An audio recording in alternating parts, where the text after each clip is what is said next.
Welcome to the GreenPilled Network podcast. If you're just joining us, we are building a coordination, a network society of thousands of hackers, dreamers, and doers using crypto to bring positive sum digital systems to the world. This podcast features the people who are doing it and is published every Tuesday and Thursday. If you want to learn more, visit our website at greenpilled.network, where you can download the GreenPilled book for free, join the Discord, and become a member of your local GreenPilled.network chapter. My guest today is Michel Bauwens. Michel is the founder of the P2P Foundation, which stands for Peer-to-Peer Alternatives, and he works in collaboration with a global group of researchers in the exploration of peer production, governance, and property. He co-founded the Commons Strategy Group, which is available. You can check it out at P2Pfoundation.net, P2Pfoundation.net, and he is also an author. Really excited to talk to Michel. He was one of the most recommended guests for me when I asked a few communities that I trust about who I should have on the podcast. On this episode, we talk about the Peer-to-Peer Foundation, both the meme of peer-to-peer coordination, but also what the P2P Foundation does to support that, which is basically studying history, studying the cycles of history, and find the threads of how peer-to-peer coordination is going to evolve, how humans work together and coordinate together in the future. So on this episode, we talk about peer-to-peer coordination, we talk about cycles in history, and we talk a lot about where we think global scale mutual coordination is going. So I quite enjoyed this episode. I think it's an episode that stretched my thinking in a lot of interesting ways. It almost feels like I just did yoga for my brain by recording this episode with Michel, and I think that you're going to enjoy it as well. So without further ado, I give you Michel Bauwens of the Peer-to-Peer Foundation. Enjoy. ValleyDAO is an open global collective working to finance and democratize the governance of synthetic biology technologies to protect the future of our planet. Research and progress into synthetic biology is critically constrained by the world of nation-state regulations and bureaucracy from middlemen. But the potential that synthetic biology has for the world is massive. It can produce a world in total harmony with nature. We can grow stuff using cells like software. It's awesome. And the best part is we no longer have to pull carbon out of the ground to grow and maintain civilization. Don't you think we should be funding this? ValleyDAO does, and that's what they're here to do, to try and make the SolarPunk world of tomorrow a reality today. So join ValleyDAO right now and save the planet at valleydao.bio. Hey, Michel, how's it going? Fine, yeah. It's 9 p.m. here in Chiang Mai, northern Thailand, and the weather is a lot nicer in the evenings. Yeah, I mean, in terms of the heat and stuff. Looking forward to talking to you. And I just had a nice dinner with the global Chinese Commons people here, who just settled. Part of them settled here in Chiang Mai. So there's a lot of interesting stuff to talk about, I think. It's 8 a.m. here in Colorado. So if it's 9 p.m. for you, we're on opposite sides of the earth, but hopefully we can create a meeting of the minds. Yeah. Maybe we can start with the Peer-to-Peer Foundation. So can you tell us what led you to found that and what you've been up to there? I was working, I did 2 startups in the 90s, and I was a strategy director around digital transformation for a big telco. And so in the mid-90s, I was feeling like this is not going, nothing is going in the right direction. And if you remember that period, it was the time of the Zapatistas and how they basically created the global solidarity movement, based on the internet. It was also the time of Seattle, the big demonstrations against the WTO in Seattle. And so I was feeling like, am I part of the problem or am I part of the solution? I didn't feel that working in these big companies was contributing, to any positive action around these negative trends. And so I took a 2-year sabbatical, and the aim of the sabbatical was really to study change. Like, how do we actually change things? Because, I had been kind of a Marxist in my youth, and obviously that didn't go anywhere. And, the historical record is not very positive of this attempt. And so I started studying phase transitions, and I came to the conclusion that the key thing is seed forms. So in other words, you have a stable system. It has an ascending phase, a peak, and then a descending phase. And it's kind of when you at the end of the line of a society or a civilization, you enter into a chaotic transition. And we've been blindsided in the West with the kind of revolutionary experience in France and Russia. But this is actually at the end of a very long process. And so what I mean is the following.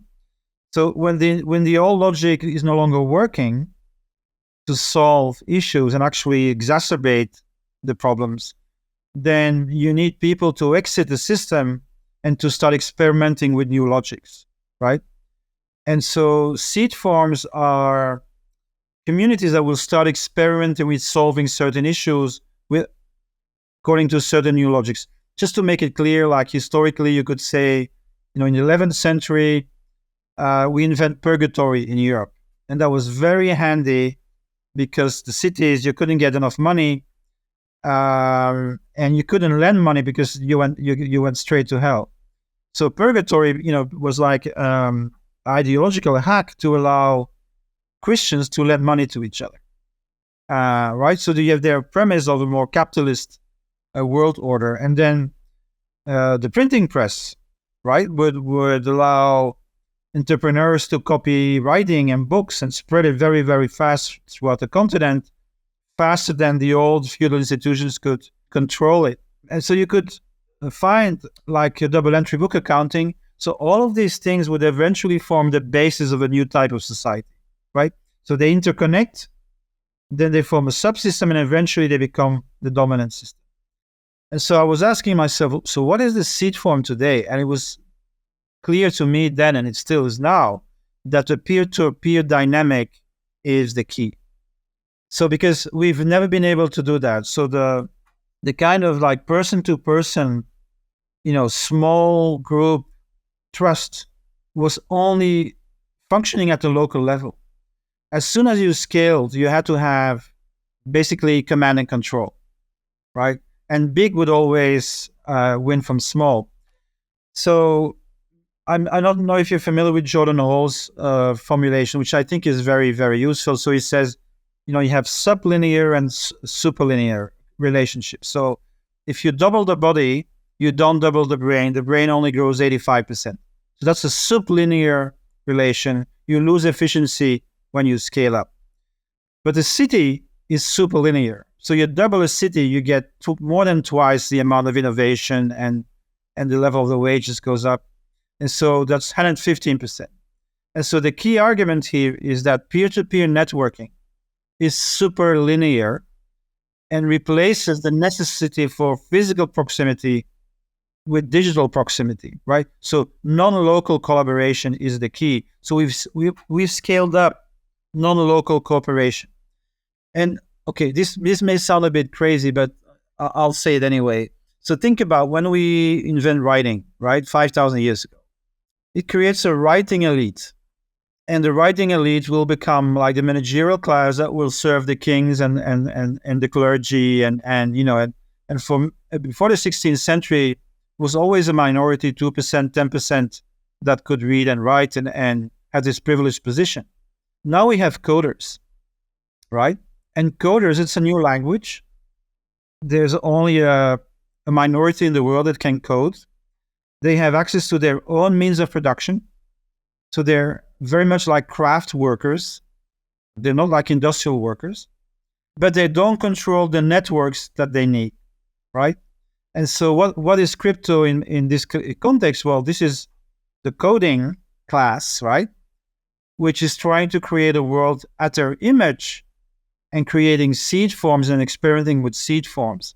So we wouldn't have capitalism without capitalists, meaning that, European cities in the Middle Ages with weak empires could actually start creating a world where the market was dominant, right? And so we have basically a bifurcation point 5,000 years ago where the gift economy and the shareholder, the commons economy of tribes was no longer able to compete with the market and state-based civilizations. So that became the dominant model. And then you could argue, which is what I do, that we now have reached a stage where these extractive forms These extractive institutions are no longer able to manage the current level of complexity, and we need something new, which is massive mutual signaling in open networks. So this is what I call the mutual coordination economy or civilization, where you still have markets, you still have states, but they're embedded in something that is stronger, that can police them so that they don't destroy the planet. And so what I see is that peer-to-peer communities become productive. They are cosmo-local, so they combine a relocalization of production, but they are organized at a translocal level with common institutions that allow them to work together at scale in the whole world. And they are super linear and hyper-productive. And so the crisis that we have now, which is, why it's so difficult to change things, is that for the last 100 years, the nation was the locus of change. And there is a famous author, Karl Polanyi, who wrote The Great Transformation. He calls it a lib-lab dynamic. So you have 30 years of high growth. It's the productive economy. It's good for workers because, we need work, so we need to pay them more. We have welfare reforms and all that stuff. It reaches a stage midway where capital fuels is not making enough money. So there's a counter-revolution, the 70s and the early 80s, right? And then you get a financial phase, the Gilded Age, because the growth only benefits a smaller minority, and it's more speculative. And it ends with a second crisis, which is a demand crisis. So that would be 1929 or 2008. So I'm trying to make a point that because we have international state systems and transnational finance capital, right? That means that within the nation, it's very hard to change anything. Because if you would want to change, within 3 days, your ATMs are empty. Because, transnational capital can just cut the cords, right? And so that means that change, we have to think as change both at the local level, but also at the cosmic level, right? So I would argue that pure localization is sublinear. A lot of people would die if we just go back to the land and produce locally. It wouldn't be able to sustain the complex society that we have. And so we need to keep that, we need this kind of cosmic level of cooperation. So everything that's heavy is local as much as you can. So that's called subsidiarity.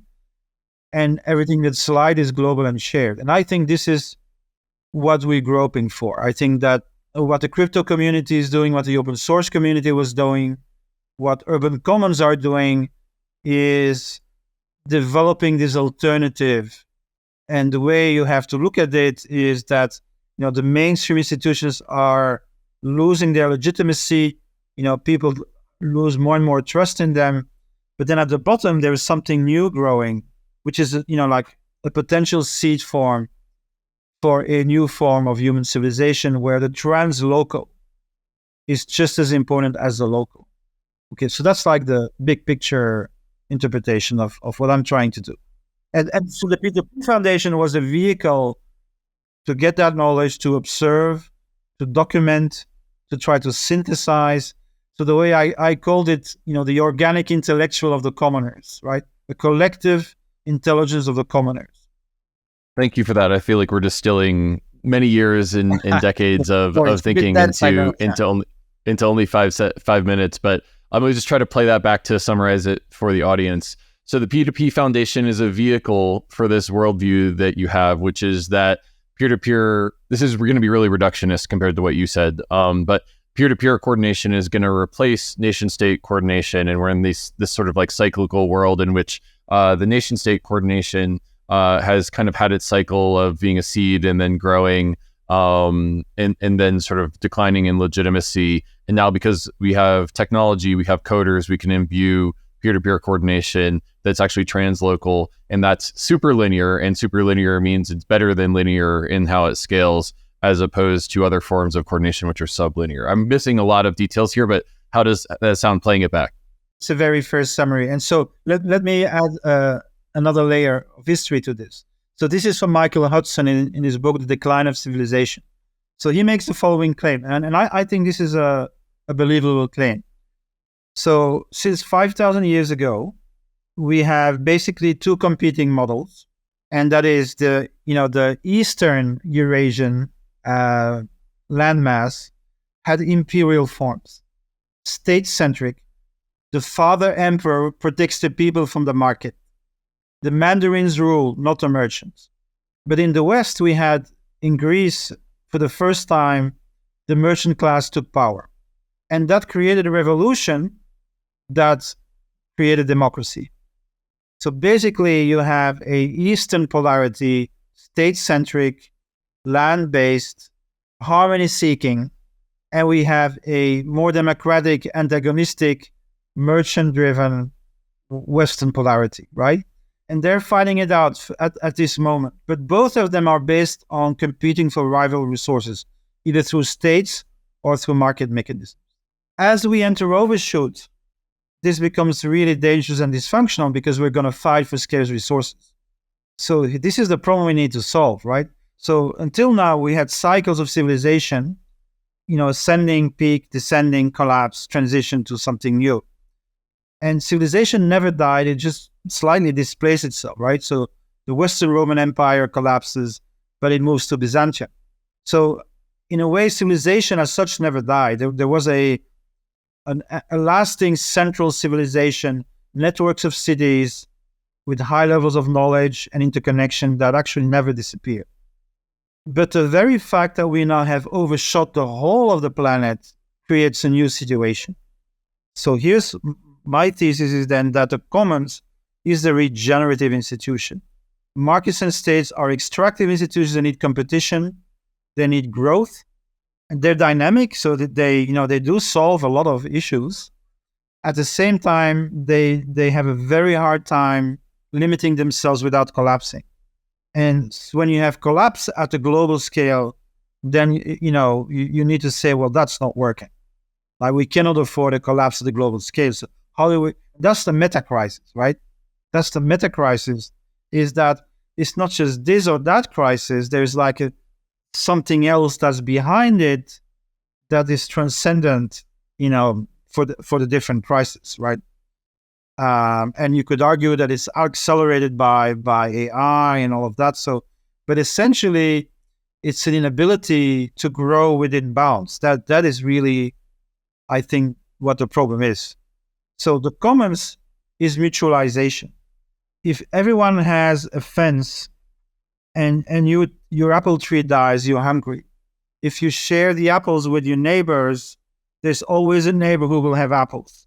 So imagine Europe at the 5th century, especially the 8th century, everything had collapsed.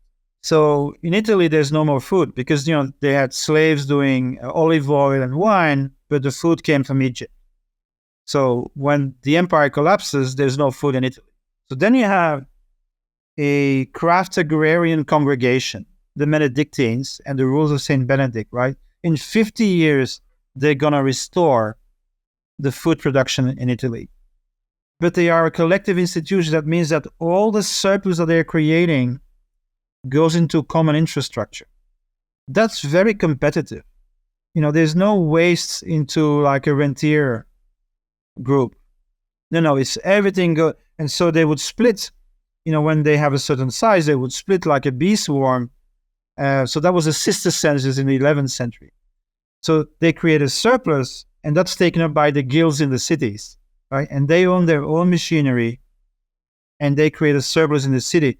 So, it takes some time, but they would actually create the conditions for a new extractive system to emerge out of that, which gave colonial Europe and an extremely dynamic society that ended up dominating the world system. But the origin of it, right? So, here's what I imagine. I call it the pulsation of the commons. In the ascending phase, market and states dominate and do their job well. But once they hit the peak, they cannot fulfill the expectations. And then people return more to commoning to fill in the gaps and the stuff that they're losing. And so when you have crisis moments, the commons come back. And so this is in part an explanation why we have this revival. And I did a study in Ghent for the mayor there. There were 50 urban commons in 2008 and 500 in 2016. So that's a tenfold expansion of common-centric citizen initiatives. And this happened all over the world. I saw studies in Latin America, Asian cities, Holland, Belgium, Catalonia. This is a general thing that happens, is that people starting to mutualize provisioning systems to make sure they get access to cheaper transport, housing, access to organic foods. And, they may have market aspects, but these are not capitalist systems. To think about community-based agriculture, right? You have a coalition of consumers, and they make a deal with a coalition of producers. They're buying the food, but it's around an element of solidarity, and so basically the consumers pay for a percentage of the production of the farmer, who is guaranteed an income that way, right? So that's actually in my view, that's a commons, because there's a common good there, which is the cooperative rules that they have instantiated together. So I guess what I'm taking out of this is that the commons is really important for regenerating our community. It's super linear. And because we now have a digital commons, maybe there's an element about maintaining the digital commons that's going to be a regenerative backbone for 21st century. I might be skipping ahead a little bit here. No, that's exactly what I think. So I think that, and so the first attempt would have been open source. The paradox of open source and their free licenses is the more you share, the more it's dominated by big companies. And then you had urban commoning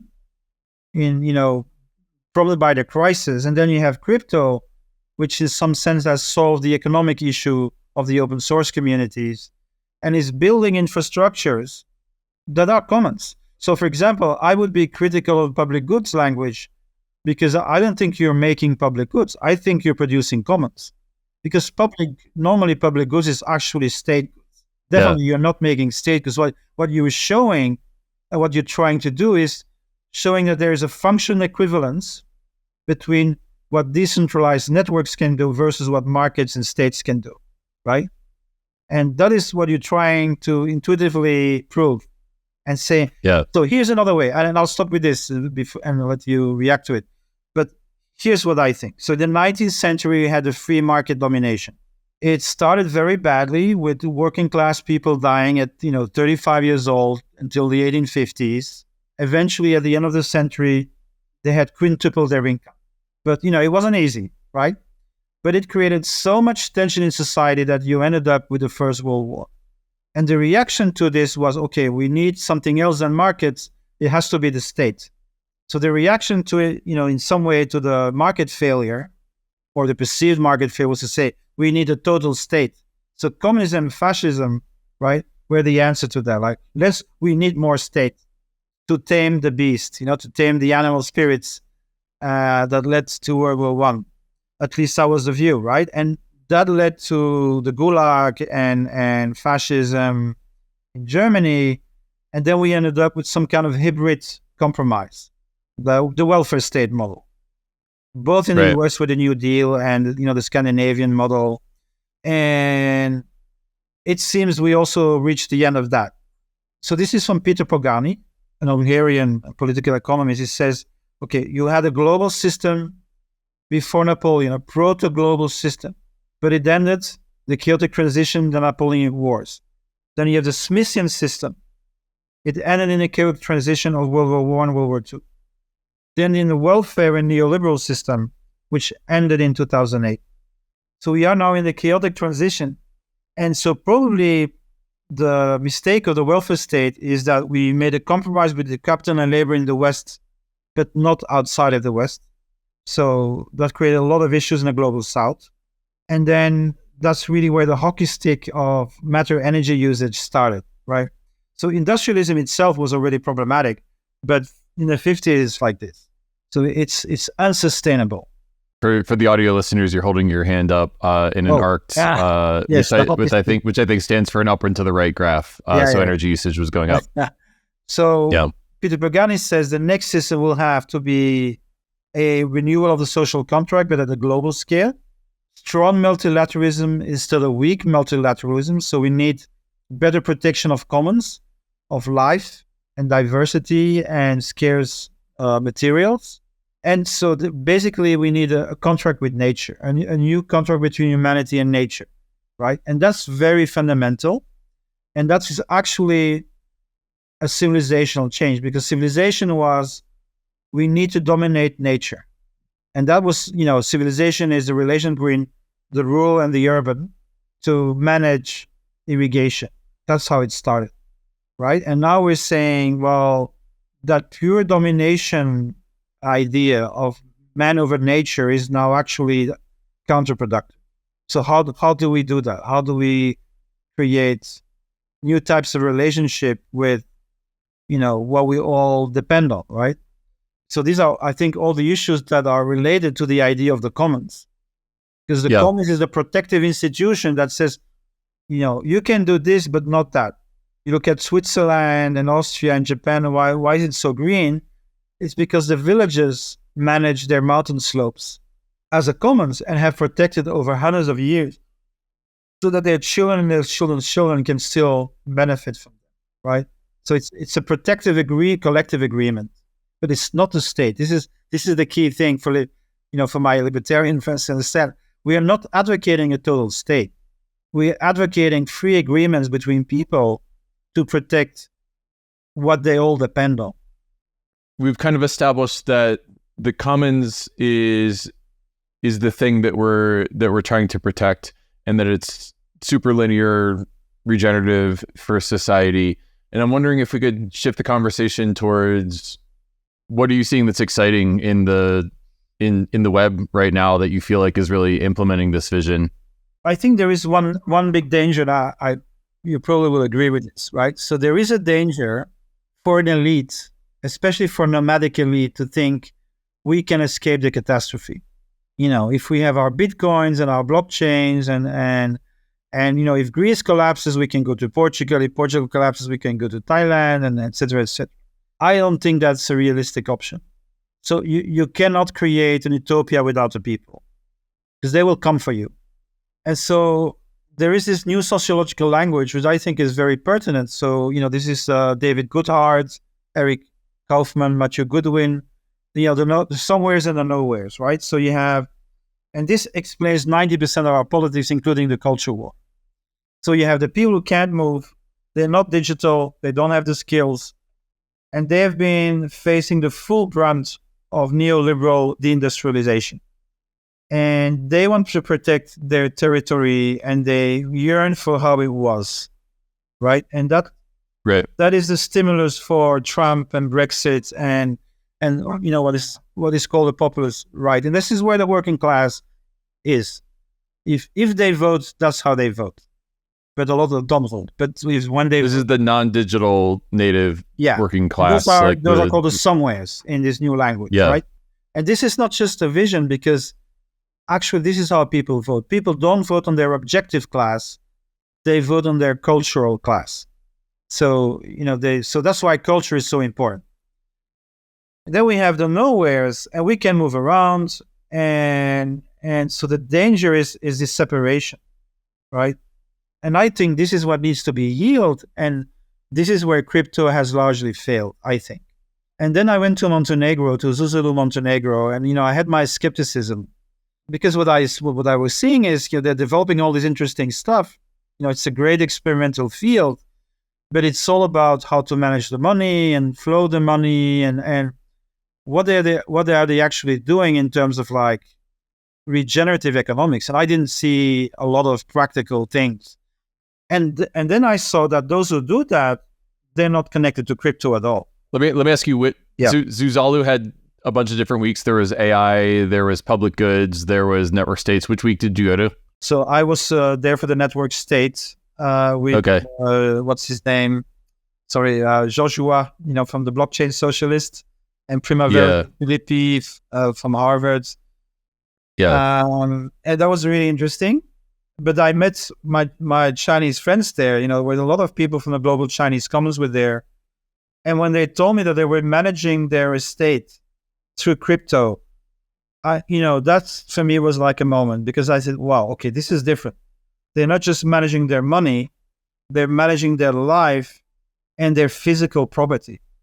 And then I saw their engagement for public goods, and how they want to stimulate Chinese coders to do more, more involvement with the global community. And I thought, okay, this is the kind of ethos I'm looking for.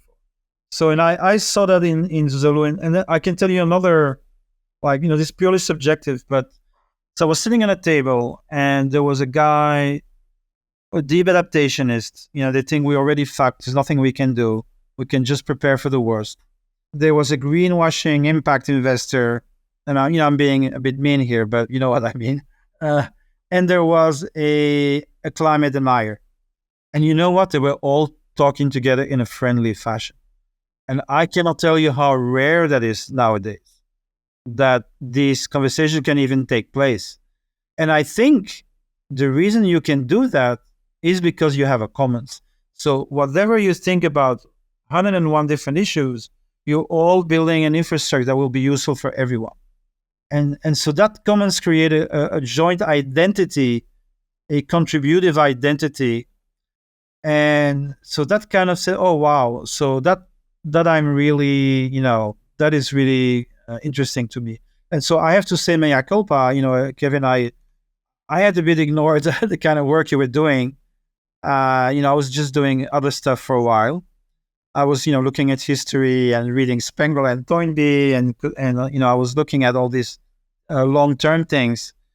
And of course, now after the fact, I can see how much your work has been instrumental in the shift as well. And by the way, you're extremely popular here. Your GreenPilled book is like on every table in every co-working place. It's amazing. That's great to hear. In Chinese. Well, thank you for saying that. I just want to interject that my work is in a lot of ways a mile wide and an inch deep. And there's a bunch of different great people who are going very deep on these things. And I think that I'm just sort of like creating a mimetic umbrella for it. So the human tendency is to build a narrative around a person, but like really this is a network and like a system of people who are doing it. And I truly believe that there's thousands. A collective organic intellectual. Yeah, maybe. I'll tell my wife that you said that and she'll roll her eyes at you. No, it's because we can't do it alone, right? The thing is that we are so much, overwhelmed by social media and stuff we have to digest, that the idea that even a one person can have this kind of like complete overview is becoming illusory. And that's why we need collectives to do it. And that's why we need places like Zuzalu where people can meet and we can have that proximity, that physical proximity where, minds can meet and learn from each other. And so in this way, I kind of, came back to the world to my interest in the world of crypto with the kind of renewed hope that, but here's to use my own language, I think the nowhere should be everywhere, right? So a nowhere has no roots and everywhere is rootful. And think about the Middle Ages and the guilds were the traveling guilds, building cathedrals in different places and moving around. So they were like the connective tissue. In a very localized environment, they were the connective tissue.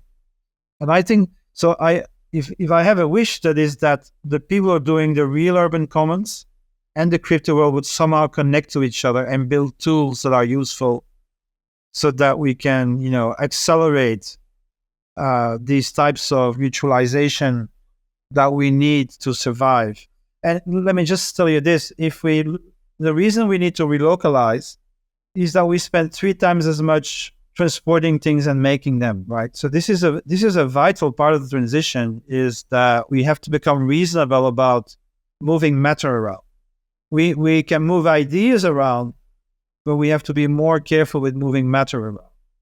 So this is how you can combine relocalized manufacturing using distributed manufacturing on demand without surplus, using circular and biomimetic materials, but connected to economies of scope, so that every innovation anywhere in the network can travel very, very fast and infuse the whole network with these innovations, because then we can transition much faster. And historically, transitions have taken hundreds of years, this kind of deep transition.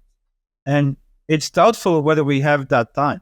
I wonder if, it is fair that it has taken that long to transition in the past, but with digital accelerationism, I wonder if we could transition faster. Although, what's the meme about having medieval institutions and ancient brains and godlike technology? I feel like there's different cadences in which change can happen socially versus technologically. I actually am a bit more defensive on the medieval, because I think that, if you look at the 11th and the 14th century, it was a very dynamic, well-organized society. People lived locally. They had parish life. They had 150 days when they didn't work. They had joint holidays and festivals. They had a core of people traveling around, sharing knowledge all over the continent. They had a lot of self-rule, local autonomy, free cities. And actually a lot of agrarian commons, where farmers would make agreements, especially in Northern and Western Europe, where I come from, in Belgium, the Netherlands. So in 70 years' time, like around 975, 1050, that was like a real revolution in Europe, where all these new institutions were created 300 years of, very rapid growth. So that's something to say about medieval institutions, because they were quite more democratic than people imagined. Yeah, that's fair. There were lots of assemblies functioning in the Middle Ages. I've never been a strong history student, so forgive me if this is a naive question, but for me, the medieval institutions were invented during a Renaissance. Do you think that we're looking to have a digital Renaissance around the commons today? Yes, I think that's I think so, because so maybe I should say a few words about cycles, if you don't mind. Let's do it. Let's get into it. Quite confusing, and there's a lot of them. And so, why is this important? Matter is cyclic, life is cyclic, and human culture is cyclic. Everything that lives has polarities and moves, right? The shortest important cycle, I think, is the convergence cycle. So that's about 50, 60 years, 30 years of high growth, the lab part of the cycle, a midlife crisis, and then financialization, a gilded age. So it ends with, in the middle you have a supply crisis because capital field doesn't make enough profit. At the end you have a demand crisis because everybody is in debt and there's no money to buy things. So that was 2008. So this is a cycle where, in order to restart it, you need to find a new way to combine an energy model, an agrarian model, a managerial model, and somehow it fits together and it creates this dynamism, right? So you have the Smithian, the Fordist, the post-Fordist. So these are like different instantiations of this cycle. Historians see it for the first time in 12th century China in the Song dynasty. So wherever you have markets, you have these cycles. Okay, then you have the seculum. This is much talked about in the US. This is the famous fourth turning. It's double in length from the convergence, and it's generational dynamic. So you have a big crisis, World War II, that creates like a consensus to create new institutions. So the first turning is the high. There's a consensus, it's the age of the suburbs and the nuclear family. Father knows best, but it's working. And paradoxically, that creates poor children who are unhappy with this material world that they inherit. And so you have a spiritual awakening. So that's the 60s, right? That's the second turning. The third turning is called the unraveling, and that was the 80s and the 90s. And this is where both forces are at equal length. So so this is the culture war, the political correctness of the 90s kind of situation. And then it goes sour. So this is the fourth turning. This is the crisis. The institutions lose all their legitimacy. This normally leads to, after the crisis, to a new revival, a new seculum, right? There is a relation between the convergence and the seculum. So every 2 generations, the awakening and the crisis, coincide with the seculum. So why is it important to think about these cycles? Because they each have their own agenda. The agenda of the convergence is economic. The agenda of the seculum is actually public institutions. We have to reinvent our public institutions. All right. Okay. This corresponds to 100-year cycles. that are called hegemonic or war cycles. The crisis actually is also a crisis that usually has a war, because that technological system was dominated by one power, and then when that starts unraveling, other powers try to take the leading position. So you have a period of conflict, and then you have a new hegemon. So this is all really fits together. Then you have longer cycles. So Spengler, Toynbee, they talk about the 1,000-year cycle of civilization, but it's divided in two. So think about 500 years of city-states in Greece that collapses with the Peloponnese, and then it becomes the imperial first Alexander and then Rome. Same in Europe. European civilization starts in the year 1000. City-states, it ends with the Renaissance and the Reformation. It creates a nation-state imperium, if you like, right? 500 years of planetary integration.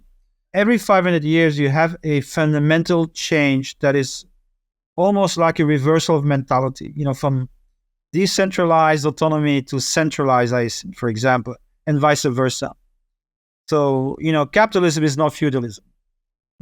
And feudalism is not the Roman Empire. These are really fundamental, spiritual shifts almost, right? Take the example, the Romans hated work. That's for the slaves. But the Christians, work was something noble. It's like you're instantiating the divine order in the world, right? A complete reversal of the value, the central value of the society. That's something that happens every 500 years. And so it's also a learning cycle, right? So it takes, think about this. So we start with markets and we decide markets alone are not working. So we add the state. Oh, that's horrible. The total state is horrible. So we institute the welfare state, like this hybrid mechanism between both, right? That's the learning mechanism, right? We try one thing, we decide, okay, that's not working on its own. We need something else. Oh, that's not really working. We come to some kind of compromise. So that takes 16 generations. Again, around 400 or 500 years. Okay, I have a deeper argument, which is civilization is a 5,000 year cycle, right? So we are now, because of the digital, injecting something in the civilizational model, which was a physical geographical model, and we're injecting the translocal. And so this is a shift that is as big as the one from the tribal and its gifting and commoning to market and state civilization. I think we're now moving to something fundamentally different. And that is the meta crisis. That makes it difficult, right? Because every cycle has its own requirements. But I think it's worthwhile looking into that, because it gives you a better idea of what needs to be done, right? And then we can become more aware of what needs to be done, right? So freedom starts when you become conscious of your determinism, right? The more you know what determines you without your knowledge, the more really free you can be. If you think you're free, but you're like pushed around, you're not free, right? That would be an illusion. So so that's the way I think about it. So it feels like there's this cycle of the fourth turning, which, by the way, is I think a pretty popular mental model within the crypto space. But as I understand it, it's basically great men create good times create weak men create bad times create great men, like that right. That cycle. Yeah. And if we're in the fourth turning now, these cycles typically last 80 to 100 years. And the last time we were in one of these cycles was World War II in the 50s, and now we're 80 years later, more or less. And so the idea is that we're kind of in this fourth turning, and the lessons from history tell us that we have to invest in the commons and in our public institutions as we transition. This might be all too reductionist, but how does that sound? Yeah, that would be my point. Yes, we have a crisis of democracy, we have a crisis of sovereignty. We have institutions that are so engaged in a culture war that they're no longer public institutions, but they're like two tribes using institutions to hit at each other. Yeah.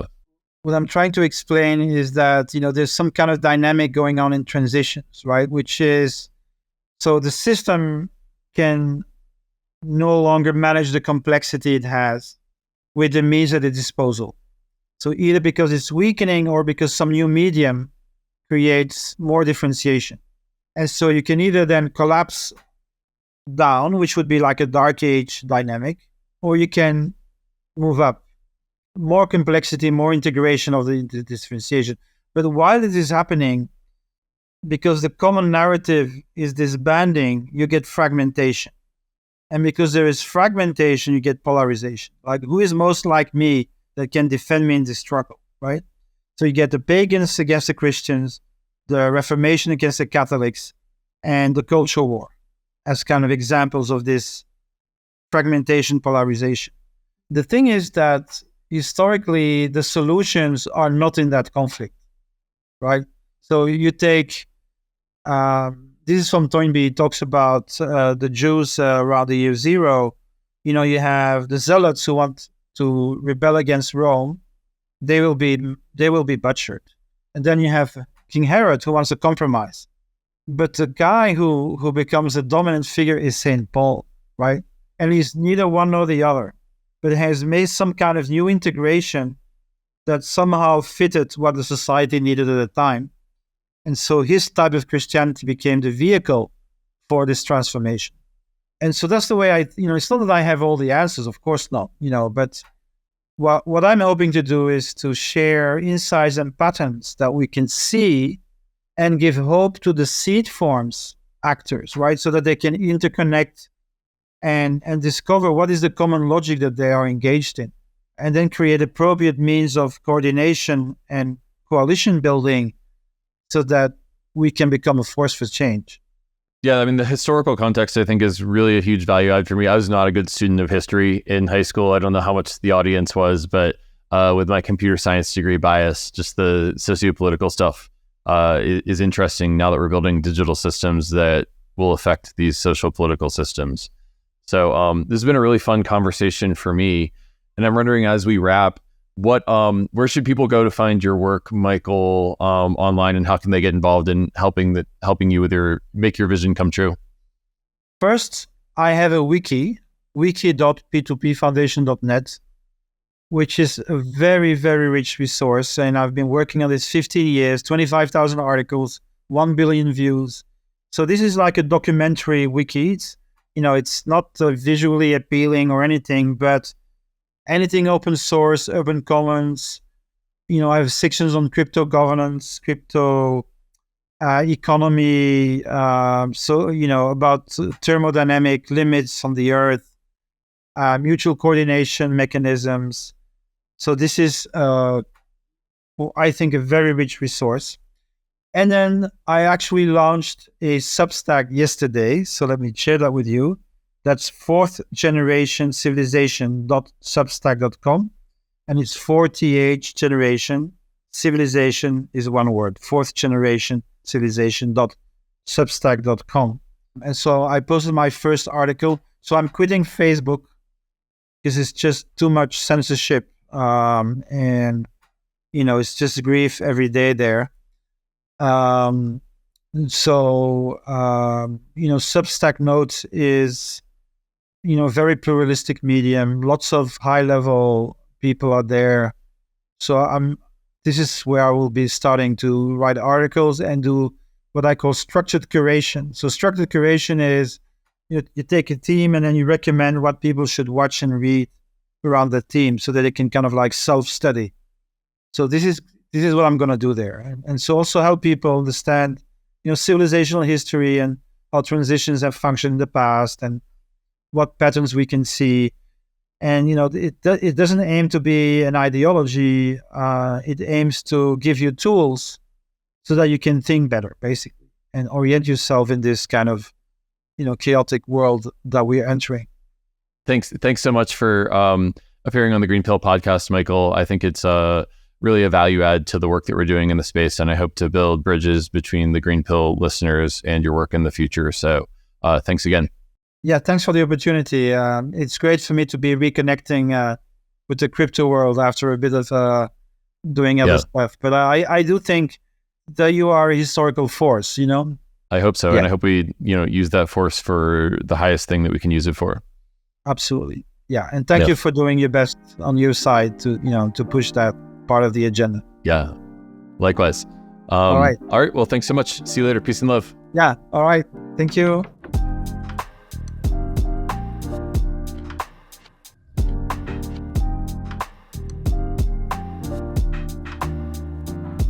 Alrighty. We just heard from Michel Bauwens. Really excited to talk to him because I think the way he views history and the way he places crypto within this broader context of peer-to-peer coordination and the cycles of history is quite an important frame for us when we're building this network society of dreamers and doers that are building positive sum digital systems in the world. So thanks for listening to this episode. And if you like the work that we're doing, please remember to subscribe, rate, and review. Please share this episode with a friend who would appreciate Michel's work. And thanks for listening. I will see you on the next one. Peace.